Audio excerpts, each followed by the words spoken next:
Oke, assalamualaikum warahmatullahi wabarakatuh. Welcome again to my YouTube channel. Kali ini saya akan berbagi tentang perbedaan paham tentang bahasa Inggris dan bisa berbahasa Inggris. Ini mungkin banyak yang mengeluh ya. Saya sudah belajar bahasa Inggris lama, tapi kok gak bisa bahasa Inggris ya, gak bisa bicara, tidak paham kalau mendengar orang bicara.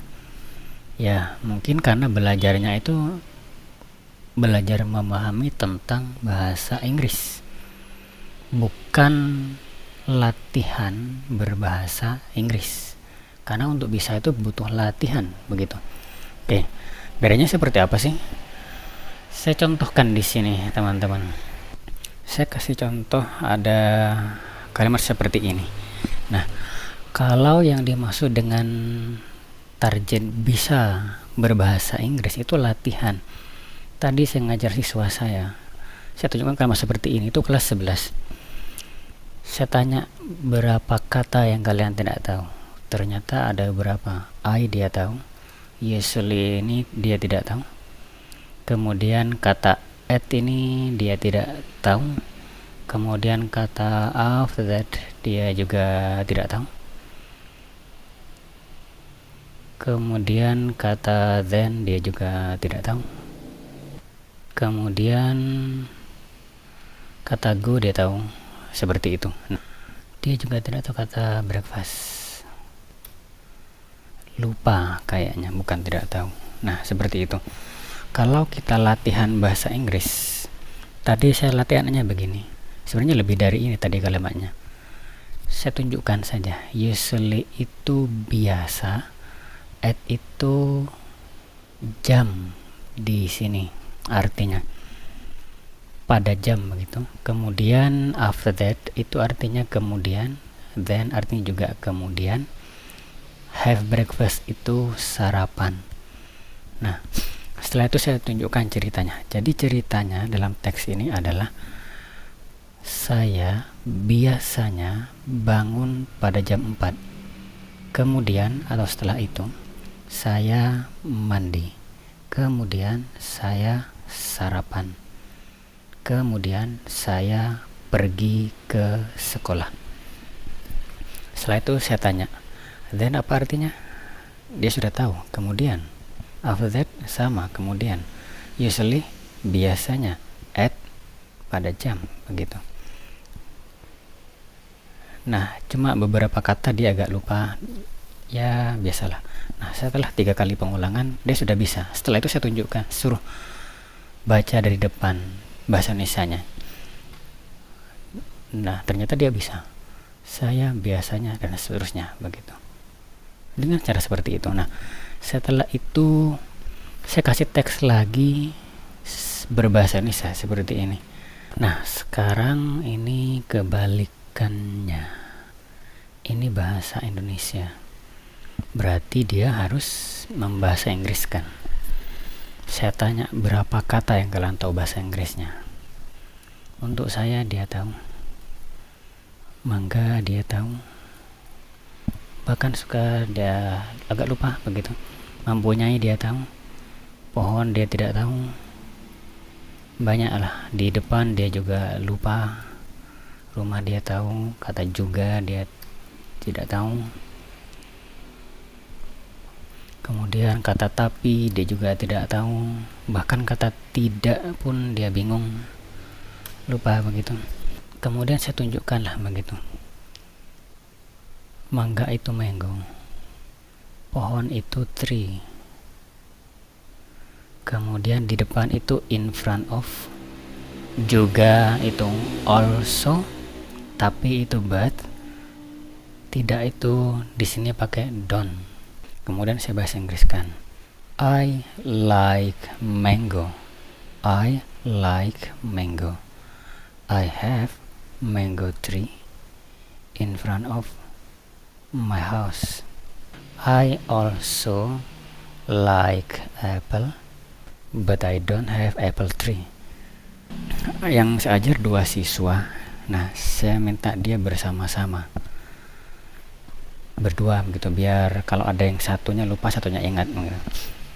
Setelah saya ulang sekitar 3-5 kali dan mereka mendengar sambil mencermati, saya suruh mereka. Ternyata mereka bisa. Hanya ada 1 atau 2 kata yang lupa. Diulang lagi, akhirnya mereka bisa. Setelah saya lepas begitu, jadi mereka pun bisa. I like mango. I have mango tree in front of my house. I also like apple, but I don't have apple tree. Begitu. Nah, cara seperti ini itu namanya latihan berbahasa Inggris. Jadi menyampaikan pesan dengan bahasa Inggris. Yang di atas ini juga latihan kemampuan membaca bahasa Inggris. Nah, kalau kita setiap hari latihan-latihan seperti ini menyampaikan pesan dengan bahasa Inggris, ya bisa minta bantuan ChatGPT ya kalau bingung dengan terjemahannya. Ya mungkin tidak 100% akurat ya, tapi dengan seringnya kita membaca teks bahasa Inggris, kesalahan-kesalahan itu akan otomatis terbenarkan, akan membaik dengan sendirinya. Nah, yang satunya adalah paham tentang bahasa Inggris ini beda. Kalau yang ini itu kita paham tentang rumus-rumus atau teori-teori tentang bahasa. Saya tadi mencontohkan ke siswa saya seperti ini. Saya tanya ke dia, aku makan tiap hari, bahasa Inggrisnya gimana? Dia tahu aku. Tiap hari dia tidak tahu. Jadi maka saya tunjukkan, I eat every day. Yang ini he atau she eats, ada s-nya, every day. Yang ini, nah kata tidak dia bingung, sempat bilang not begitu. Saya suruh baca catatannya tentang grammar, akhirnya dia tahu don't. Maka I don't eat every day. Yang ini she, dia perlu ngecek lagi, akhirnya dia menemukan doesn't. She doesn't eat every day. Sekarang apakah? Nah dia bingung. Ini saya tunjukkan, ini pakai does. Does she eat every day? Do you eat every day? Nah, tapi berbeda dengan yang satunya. Yang ini, aku di sini. Dia sempat bingung, I here. Dia mikir-mikir, ada M-nya, I'm here. Terus dia cerdas, she is smart. Mereka siswa, they are students. Kata tidaknya, dia sempat bilang I don't. Beneran I don't. Dan saya tunjukkan menggunakan I'm not, she is not, they are not. Ketika bertanya pun begitu. Dia sempat bilang do you there gitu, tapi tidak are you there, is she smart. Nah, terus saya jelaskan kenapa berbeda. Karena yang sebelumnya itu predikatnya itu aktivitas semua. Saya makan, atau contoh lainnya makan, saya minum, saya bermain, saya lompat, saya jalan, itu pakai yang ini. Kata tidaknya pakai don't sama doesn't, kata apakahnya pakai do sama does. Tapi kalau predikatnya bukan aktivitas, bukan kata kerja, seperti tempat di sini, seperti sifat cerdas, kuat, hebat, atau kata benda seperti siswa, tetangga, teman, dan semacamnya, itu harus ada to be di sini. I'm here, she is smart, they are students, they are football player. Ketika bilang tidak, I'm not, she is not. Ketika bertanya, are you there? Begitu. Cara belajarnya pun sebenarnya rumusan seperti ini itu tanpa dipelajari pun kita bisa menguasainya dengan banyak latihan. Dengan banyak latihan bahasa Inggris seperti ini, otomatis kita terbiasa dengan susunan yang sesuai seperti itu. Tadi saya juga menjelaskan tentang tenses. Apa sih itu tenses? Kan ada 14 kan. Ada present tense, ada past tense, present continuous, semacamnya. Tenses itu adalah berbagai bentuk kata yang berbeda dan menunjukkan waktu. Bentuk kata yang menunjukkan waktu. Kalau saya bicara makan, kalau makannya itu rutinitas saya, makan tiap hari, selalu makan, jarang makan, yang saya pakai eat atau eats. Tapi kalau makannya itu sedang saya lakukan, berarti saya sedang makan, maka yang saya pakai eating. Kalau makannya itu cerita, maksudnya makan kemarin, tadi malam, bulan lalu, maka saya banyak eat. Kalau saya menggunakan kata sudah, kata telah atau belum, maka itu have atau has ya, yang saya gunakan eaten gitu. Jadi bentuk-bentuk kata ini menunjukkan waktu.